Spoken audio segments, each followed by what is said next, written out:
yasoje ubutumwa bw'Imana kuri Mariya, maze Mariya asamishwa na Roho Mutagatifu.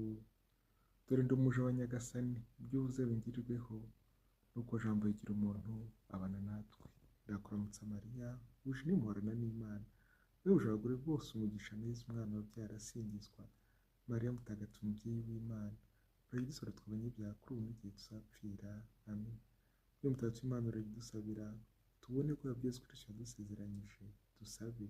Mana turagusaba, ngoro zacu z'inema yawe, kugira ngo ibyabaje Yesu Kristo n'umusaraba we bizaduhe kuzukana ikuzo nawe, twebwe na marayika umwana wigize umuntu, biturasaba Yesu Kristo umwami wacu. Amina.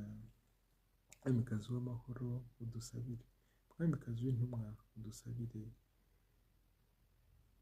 Roho z'abakristo bapfuye Imana niza barizukira mu mahoro. Amen. Nyagasani Imana, mama mwakire mu ntore zawe. Amina. Umunsi mwiza.